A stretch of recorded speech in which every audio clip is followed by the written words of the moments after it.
ചേട്ടാ, നമ്മുടെ തദ്ദേശ സ്ഥാപനങ്ങളിലേക്കുള്ള ഉപതെരഞ്ഞെടുപ്പ് നടന്നു.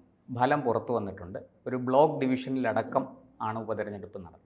ആകെ 31 സ്ഥലത്ത് ഉപതെരഞ്ഞെടുപ്പ് നടന്നു. അതിൻ്റെ റിസൾട്ട് വളരെ രസകരമാണ്.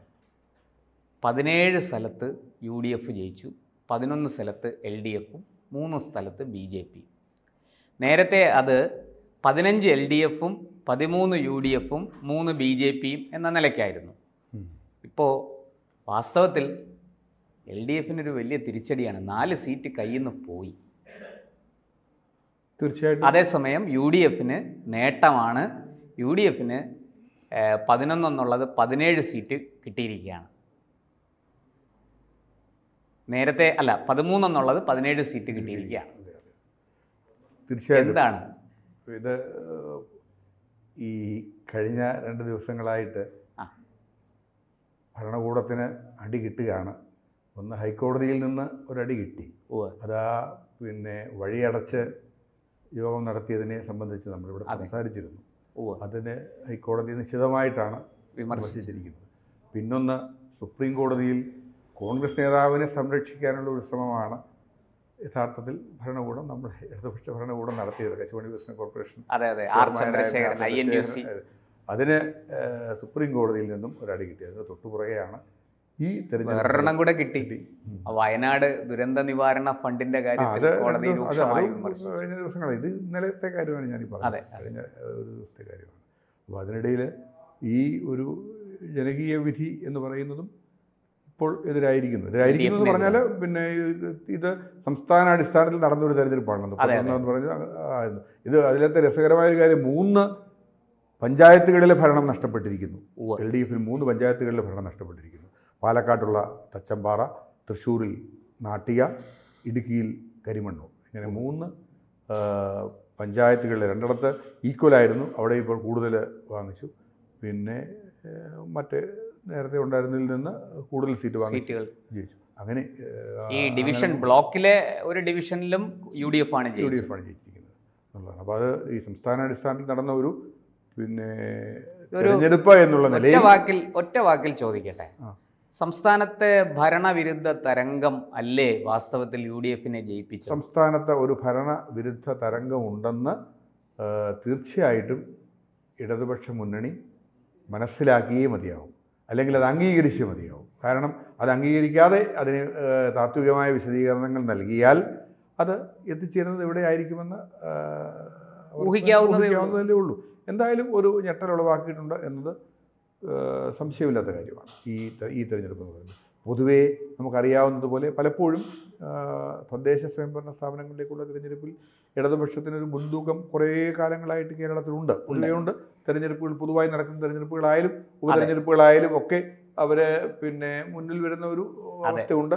അതിന് ആണ് ഇതൊരു ആഘാതമായിരിക്കുന്നത്. ഇത് വളരെ കൃത്യമാണല്ലോ.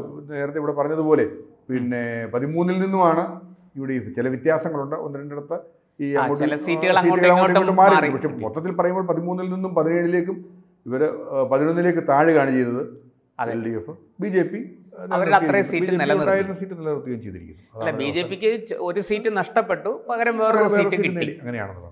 അപ്പോൾ ഇത് നമ്മൾ അത്ര നിസ്സാരമായിട്ട് എപ്പോഴും പറയുന്നത് പോലെ അതിൻ്റെ മാർഗം കണ്ടു പഠിച്ചു എന്നൊക്കെ പറയുന്നത് പോലെയൊന്നുമല്ല. ഇത് ഓപ്പറേഷൻ വേണ്ടി വന്നെങ്കിലേ ഇടതുപക്ഷത്തിന് ഒരു രക്ഷയുള്ളൂ, മുമ്പോട്ടേക്ക് നീങ്ങാൻ കഴിയുകയുള്ളൂ. കാരണം ഇതിനകത്ത് കൃത്യമായി പറഞ്ഞ പല സ്ഥലങ്ങളിലും കൃത്യമായ പരാജയം സംഭവിക്കുന്നു. ഇപ്പോൾ ഒരു ഉദാഹരണം നമ്മൾ പറഞ്ഞ ഹൈക്കോടതി പറഞ്ഞ ഈ വഴിയടച്ചുള്ള പൊതുവികാരം വളരെ വലുതായിട്ടാണ്. നമ്മുടെ മാധ്യമങ്ങളിലൊക്കെ അത് വളരെയേറെ ചർച്ച ചെയ്യപ്പെട്ടിരിക്കുന്നത്. മാധ്യമങ്ങളെ കുറ്റപ്പെടുത്തി മാറി നിർത്താനും കഴിയുകയില്ല. സ്ഥലം എന്ന് പറയുന്നത് ഒരു പൊതുവഴി അടച്ച ഒരു സമ്മേളനം, ഒരു മര്യാദ, ഇതൊക്കെ ജനം ശ്രദ്ധിക്കുന്ന കാര്യങ്ങളാണ്. അത് എന്തുകൊണ്ടാണ് നമ്മളത് പറഞ്ഞിരുന്നതാണ്. ഒരു കൗൺസിലറായിരുന്ന ആള്, കൗൺസിലറുടെ അച്ഛൻ നേരത്തെ കൗൺസിലറായിരുന്നു, അദ്ദേഹമാണ് ഇപ്പോൾ പാർട്ടിയുടെ ഏരിയ സെക്രട്ടറി. അപ്പോൾ ജനങ്ങളുടെ ഇടയിൽ പ്രവർത്തിക്കുന്ന ഒരു പാർട്ടി അത് അക്കാര്യം എന്തുകൊണ്ട് മനസ്സിലാക്കിയില്ല എന്നൊരു ചോദ്യം ഇവിടെയുണ്ട്. അതുപോലെ തന്നെയാണ് സുപ്രീം കോടതിയിൽ ഈ കശുവണ്ടി വികസന കോർപ്പറേഷൻ ചെയർമാൻ എന്ന് പറയുന്നത് അദ്ദേഹം INTUC-യുടെ നേതാവാണ്. INTUC-യുടെ നേതാവെന്ന നിലയിൽ അദ്ദേഹം ഒരു വലിയ സംഭവമാണെന്ന് സ്വയം വിചാരിച്ചിരിക്കുന്ന ആളാണ്. പക്ഷേ ഈ അഴിമതി അദ്ദേഹവും അതിൻ്റെ ജനറൽ മാനേജിംഗ് ഡയറക്ടറായ രതീഷ് ഇവർ 2 പേരും കൂടെ ചേർന്ന് നടത്തിയ അഴിമതികളെ പറ്റി വ്യാപകമായ പരാതികളാണുള്ളത്. വ്യാപകമായ പരാതി. അവിടെയും അവരെ പ്രൊട്ടക്റ്റ് ചെയ്യുന്ന ഒരു നിലപാട് പൊതുവെ എടുത്തു എന്ന് പറയുമ്പോൾ അത് ഈ ഘടകങ്ങളൊക്കെ ജനം ശ്രദ്ധിക്കുന്നുണ്ട്. പല സംഭവങ്ങളും ജനം കൃത്യമായി വിലയിരുത്തുകയും ശ്രദ്ധിക്കുകയും ചെയ്തുകൊണ്ടിരിക്കുന്നു എന്നുള്ളതാണ് ഈ തെരഞ്ഞെടുപ്പിൻ്റെ ഒരു ഫലമായിട്ട്, എന്താ പറയുന്നത്, ഒരു വിലയിരുത്തലായിട്ട് നമുക്ക് കാണേണ്ടത്. അപ്പോൾ അത് മനസ്സിലാക്കുന്നതിൽ പരാജയവും സംഭവിക്കുന്നു എന്നാണ് മനസ്സിലാക്കുന്നത്. ഇതോടൊപ്പം ചേർത്ത് വായിക്കേണ്ടതാണ്. പിന്നെ അങ്ങനെ ഇതോടൊപ്പം ചേർത്ത് വായിക്കുമ്പോൾ ഒരു ചോദ്യം, ഇത് ഈ ഉപതെരഞ്ഞെടുപ്പ് ഫലം ചൂണ്ടിക്കാട്ടുന്നത് എന്താണ്? വരാൻ പോകുന്ന തദ്ദേശ തെരഞ്ഞെടുപ്പിൽ ഒരു 2025 വർഷം 25 അവസാനമാകുമ്പോൾ അതായത് അടുത്ത വർഷം ഇതേ സമയം തദ്ദേശ സ്ഥാപനങ്ങളിലേക്ക് തെരഞ്ഞെടുപ്പ് നടക്കുകയാണ് കേരളത്തിൽ മുഴുവനും. അതുപോലെ അവിടുന്ന് ഒരു 4 മാസം കഴിഞ്ഞാൽ നമ്മുടെ നിയമസഭയിലേക്ക് തെരഞ്ഞെടുപ്പ് നടക്കുകയാണ്. എന്താണ് ഈ ഫലം, എന്താണ് സൂചിപ്പിക്കുന്നത്? ഈ തെരഞ്ഞെടുപ്പുകളിലേക്കുള്ള ഒരു ദിശാസൂചിക തന്നെയാണ് ഈ ഫലം എന്ന് പറയേണ്ടി വരുന്നു. തീർച്ചയായിട്ടും LDF വളരെ ആഴത്തിൽ ചിന്തിക്കുകയും വളരെ ശ്രദ്ധിക്കുകയും ചെയ്തില്ലെങ്കിൽ പിന്നെ പല കാര്യങ്ങളിലും ഈ സ്ഥിരമായി പറയുന്ന കുറേ കാരണങ്ങൾ കൊണ്ട് പറ്റത്തില്ല എന്നുള്ളതാണ് അടിയന്തരമായി മനസ്സിലാക്കേണ്ട കാര്യം. ഒന്ന്, ഇപ്പോൾ ഈ ദുരന്തത്തിൽ കേന്ദ്രത്തിൻ്റെ സഹായം നമ്മൾ ആ വിഷയം ചർച്ച ചെയ്തിട്ടുണ്ട്. കാരണം ഈ ഇതിലെ അപാകത, കേന്ദ്ര സഹായം ലഭ്യമാക്കുന്നതിലെ അപാകത, ഇതൊക്കെ നമ്മൾ ഉദ്യോഗസ്ഥന്മാരുടെ വീഴ്ച, ഇതൊക്കെ നമ്മൾ ചർച്ച ചെയ്തു. ഇതിന്റെയൊക്കെ പഴി ചുമക്കേണ്ടി വരുന്നത് സർക്കാരാണ്. ഇതിന്റെ എല്ലാത്തിന്റെയും പഴി കേൾക്കേണ്ടി വരുന്നത് സർക്കാരാണ്. അപ്പോൾ പിന്നെ ധനകാര്യ കമ്മീഷന്റെ മുമ്പിൽ ഈ കാര്യം സർക്കാർ വിശദമാക്കിയപ്പോൾ അവിടെ നിന്ന് ലഭിച്ച മറുപടി പോലും തൃപ്തികരമല്ല. നമ്മളെ എത്രത്തോളം നമുക്ക് കൂടുതൽ സഹായം കിട്ടുമെന്നുള്ള കാര്യത്തിൽ അത് പിന്നീട് വരാനിരിക്കുന്നതേ ഉള്ളൂ. ധനകാര്യ കമ്മീഷൻ റിപ്പോർട്ടൊക്കെ വരുന്നതിന്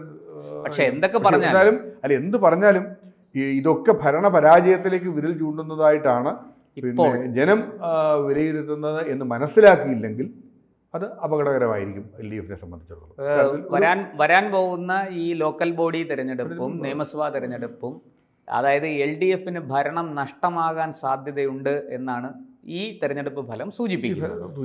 ഇപ്പോൾ പ്രതിപക്ഷ നേതാവ് രംഗത്തെത്തിയിട്ടുണ്ട്. കേരളത്തിൽ ഭരണവിരുദ്ധ വികാരം വളരെ ശക്തമാണ്. അതിൻ്റെ തെളിവാണ് ഈ 3 പഞ്ചായത്തുകളിൽ ഭരണം നഷ്ടപ്പെട്ടത് LDFന്. അത് UDFിലേക്ക് വന്നിരിക്കുന്നു. ഇവിടെ BJPക്ക് ഒന്നും പറയാനില്ല. അവർക്ക് ഉണ്ടായിരുന്ന സംഖ്യ അതേപടി അവർ നിലനിർത്തുകയേ ചെയ്തിട്ടുള്ളൂ. ഈ ഭരണവിരുദ്ധ വികാരം മുതലെടുക്കാൻ BJPക്ക് പറ്റിയിട്ടില്ല. പക്ഷെ പതിവ് പോലെ അല്ല, കോൺഗ്രസ് അത് നന്നായി മുതലെടുത്തിരിക്കുന്നു എന്നല്ലേ ഈ തെരഞ്ഞെടുപ്പ് ഫലം? തീർച്ചയായിട്ടും ഭരണവിരുദ്ധ വികാരത്തിൻ്റെ നേട്ടം കേരളത്തിൽ കിട്ടിക്കൊണ്ടിരിക്കുന്നത് കോൺഗ്രസിനാണല്ലോ. സ്ഥിരമായി കിട്ടിക്കൊണ്ടിരിക്കുന്നത് കോൺഗ്രസിനാണല്ലോ. അത് ഇത്തവണയും ആവർത്തിക്കുന്നു എന്നുള്ള പ്രത്യേകമായ കാരണങ്ങളൊന്നും ഇല്ലെങ്കിൽ തന്നെ ഭരണവിരുദ്ധ വികാരം എന്ന് പറയുന്നതിന് പ്രയോജനം കേരളത്തിൽ കോൺഗ്രസിനാണ് ലഭിക്കുന്നത്. പല ഘടകങ്ങൾ ഉണ്ട്. അത് LDF വേണ്ടത്ര മനസ്സിലാക്കുന്നുണ്ടോ എന്ന് നമുക്കറിയത്തില്ല. കാരണം ഒന്ന്, ഈ കോൺഗ്രസ് രാഷ്ട്രീയത്തിനെയും കോൺഗ്രസിൻ്റെ അഖിലേന്ത്യാ തലത്തിൽ കോൺഗ്രസിൻ്റെ പ്രഭാവം മങ്ങുകയാണ്. ഇന്ത്യ സഖ്യത്തിൽ പോലും ഇപ്പോൾ മമതാ ബാനർജി നേതൃസ്ഥാനത്തേക്ക് വരണമെന്നുള്ള കൃത്യമായ ആവശ്യം ഘടകകക്ഷികൾ ഉന്നയിച്ചു കഴിഞ്ഞു. രാഹുൽ ഗാന്ധിയെ മാറ്റി നിർത്തിക്കൊണ്ട് മമതാ ബാനർജിയെ പോലൊരാൾ നേതൃത്വത്തിൽ വരണമെന്ന് ഉന്നയിച്ചു. അതൊരു വളരെ ശക്തമായ ആവശ്യം ഉന്നയിച്ചു കഴിഞ്ഞു. അങ്ങനെ അഖിലേന്ത്യാ തലത്തിലൊക്കെ പിന്നെ വളരെ കോൺഗ്രസിന് മോശമുള്ള ഒരു അവസ്ഥ തന്നെയാണ് എന്ന് നമ്മൾ കാണാതിരുന്നത്. പക്ഷേ കേരളത്തിലെ സ്ഥിതി അങ്ങനെയല്ല. ഈ നമ്മൾ നേരത്തെ അക്കാര്യവും ചർച്ച ചെയ്തിട്ടുള്ളതാണ്. നെഹ്റു കുടുംബത്തിൻ്റെ പ്രഭാവം എന്ന് പറയുന്നത് കേരളത്തിലുണ്ട്. ഇതിന് സംശയമൊന്നുമില്ല. കാരണം പ്രിയങ്ക ഗാന്ധിക്ക് എങ്ങനെയാണ് 4 ലക്ഷം വോട്ടിൻ്റെ ഭൂരിപക്ഷം അത്ര വൈകാരികമായി ചിന്തിക്കുന്നു, ജനങ്ങൾ അത്ര വൈകാരികമായി ചിന്തിക്കുന്നു എന്നുള്ളൊരു വസ്തുതയാണ്. അത് തന്നെയല്ല, ഇവിടെ ഇപ്പോൾ ഈ മുനമ്പം പ്രശ്നത്തിലൊക്കെ വരുമ്പോൾ പിന്നെ ന്യൂനപക്ഷ വോട്ടുകൾ കോൺഗ്രസ് പൊതുവേ ഈ മുസ്ലിം ന്യൂനപക്ഷത്തിന് അനുകൂലമായ നിലപാടാണ് എടുത്തിട്ടുള്ളതെന്ന് പറയാം. കാരണം അവിടെ നിന്ന് പിന്നെ കുടിയിറക്കരുത് എന്ന് പറയുമ്പോൾ പോലും അത് വഖഫ് ഭൂമിയാണെന്ന് ഉറച്ചു പറയുന്ന മുസ്ലിം സംഘടനകളോട് അതിനെതിരായ ഒരു അഭിപ്രായം പറയാൻ കോൺഗ്രസ് തയ്യാറാകുന്നില്ല. എങ്കിൽ പോലും അതിനെ അതിജീവിക്കാൻ ഈ പ്രിയങ്ക ഫാക്ടർ കൊണ്ട് ക്രൈസ്തവ വോട്ടുകളൊക്കെ കൂടെ നിർത്താൻ കോൺഗ്രസിന് കേരളത്തിൽ കഴിയുന്നുണ്ട് എന്നത് ഒരു വസ്തുതയാണ്. അങ്ങനെയല്ലേ? ചില വാർഡുകളൊക്കെ കോൺഗ്രസ് പിടിച്ചെടുത്തിരിക്കുന്നത് വലിയ ഭൂരിപക്ഷത്തിനാണ്. അതായത് തൃക്കലങ്ങോട് പഞ്ചായത്തിലെ മരത്താണി വാർഡ് CPMൽ നിന്ന്, ഇത് മലപ്പുറം ജില്ലയിലാണ്, UDF പിടിച്ചെടുത്തു. 550 വോട്ടിൻ്റെ ഭൂരിപക്ഷത്തിനാണ് ജയിച്ചിരിക്കുന്നത്. ഒരു തദ്ദേശ വാർഡിലാണ് എന്ന് ഓർക്കണം നമ്മൾ. അതുപോലെ എന്നാൽ മറിച്ചും സംഭവിച്ചിട്ടുണ്ട്. UDFൻ്റെ വാർഡ് LDFും പിടിച്ചെടുത്തിട്ടുണ്ട്. പക്ഷെ കൂടുതലും തിരിച്ചാണ് സംഭവിച്ചിരിക്കുന്നത്. LDF വാർഡുകൾ, പ്രത്യേകിച്ചും CPM വാർഡുകൾ കോൺഗ്രസ് പിടിച്ചെടുത്തിരിക്കുന്നു. അത് കൃത്യമായ ഒരു ദിശാമാറ്റത്തിൻ്റെ സൂചിക തന്നെയാണ്. അതെ, അങ്ങനെയാണല്ലോ നമ്മൾ മനസ്സിലാക്കുന്നത്. അങ്ങനെയാണ് നമുക്ക് അങ്ങനെ ഉറപ്പിക്കാം. അതാ പറയാം. ഈ തരത്തിൽ പോയാൽ ഇങ്ങനെ കുറേ കാരണങ്ങൾ അതിനായിട്ടുണ്ട്, കുറേ കാരണങ്ങൾ ഇതിനായിട്ടുണ്ട്. അതോടൊപ്പം പിന്നെ ഈ ചാർജ് വർധന, ഇലക്ട്രിസിറ്റി ബില്ല് ചാർജ് വർധന ഒക്കെ എതിരായിട്ടാണ് വരുന്നത്, പിന്നെ ഭരണത്തിനെതിരായിട്ടാണ് വരുന്നത്. അപ്പം പിന്നെ ഏറ്റവും പ്രധാനം ഇപ്പോഴും ശ്രദ്ധിക്കാത്തൊരു വസ്തുത ഈ സിവിൽ സപ്ലൈസ് കോർപ്പറേഷനിലെ സാധനങ്ങളുടെ ലഭ്യതയില്ലായ്മയും വില കൂടുതലും. ഈ ഭരണകൂടം 1 രൂപ പോലും വില വർദ്ധിപ്പിക്കത്തില്ലെന്ന് നൽകിയിരുന്ന ഒരു വാഗ്ദാനം ഉണ്ടായിരുന്നു. പക്ഷേ വളരെ അടിക്കടി കൂട്ടുകയാണ്, 2 തവണ ഇപ്പോൾ കൂട്ടി, അറിയാതെ പെട്ടെന്ന് കൂട്ടുകയാണ്. സിവിൽ സപ്ലൈസ് കോർപ്പറേഷനിൽ നിന്ന് സ്ഥിരമായി വാങ്ങിക്കുന്ന ഒരു വലിയ വിഭാഗം ആൾക്കാരുണ്ട് ഈ രാജ്യത്ത്. അവർ വളരെ ദുഃഖിതരാണ്, വളരെ വിഷമത്തിലാണ് ഇപ്പോൾ ഇതിൽ.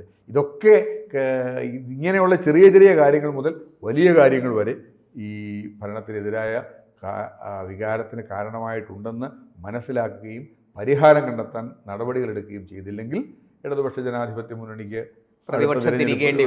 ഇരിക്കേണ്ടി വരുമെന്നുള്ളത് ഏതാണ്ട് ഉറപ്പാണ്.